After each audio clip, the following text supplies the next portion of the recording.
Welcome to Same Spit, Different Face TV. Well, my opinions is facts, and if you don't like my opinions, you can start your own podcast. And it's free. So don't forget to spit on the like button, the subscribe button, and the notification. Now, Spit Squad, Lil Durk could be getting released from the feds after the feds made a grand mistake.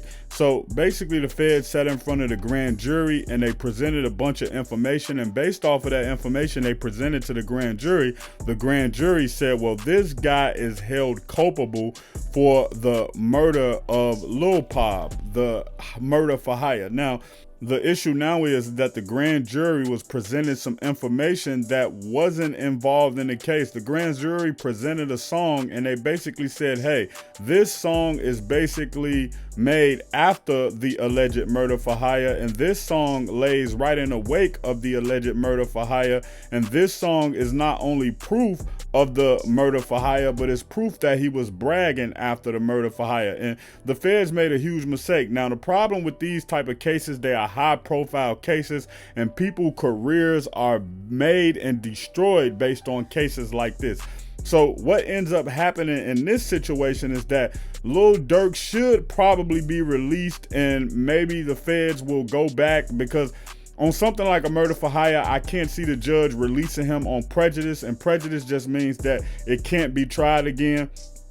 I could see the judge maybe releasing him under no prejudice, which means that the feds will be able to go back, look through their information, see what they have, and maybe pick another song that they feel like fits the mold of it, and then go with that and say, all right, this is what the song we gonna use, this is the information, and it'll be a different grand jury, so that grand jury will never know that all of that old information was false that they ended up giving to him, or didn't line up in the time frame of everything. And one of the running jokes about a grand jury indictment is that they say you can indict a ham sandwich. The reason why is that the prosecutor gets to go in there with a secret jury and no one else gets to go in there. So the prosecutor can make the case look how they want it to look, and then what ends up happening is you go to court and now you have to rebuttal all the information that they give to show why that information is wrong. And honestly, it ruins a lot of people's lives, and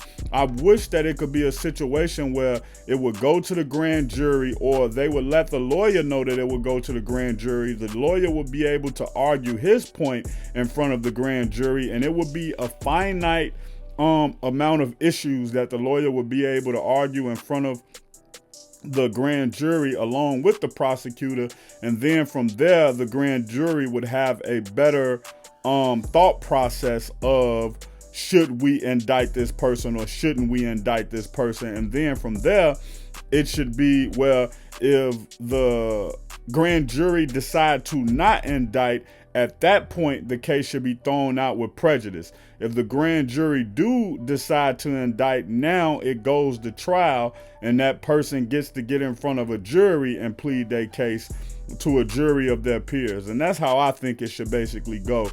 But obviously, hopefully somebody who has a passion for criminal justice, and somebody who's been messed over by the system and who has the resources and money, can put some money into doing things like that. But Lil Durk may be getting out. I don't think he will get out, but do I think he should get out? Yes, I do think he should get out based on what the prosecutors presented to the grand jury.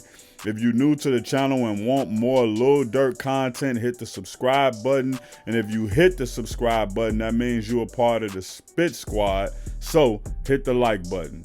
Check out my original Chicago hood movie in the end screen, No Time to Play Fair. If you into sneakers, you a sneakerhead, you love seeing the new Jordans, Pumas, whatever it may be, subscribe to Kicking It with Fair Play 2333. If you're trying to follow me on my basketball journey, my weightlifting and fitness journey, and also be inspired to get back on your fitness journey, subscribe to Fair Play, Flex, and Fadeaway. Also, any of these pages I just named, you can also find them on TikTok or Instagram.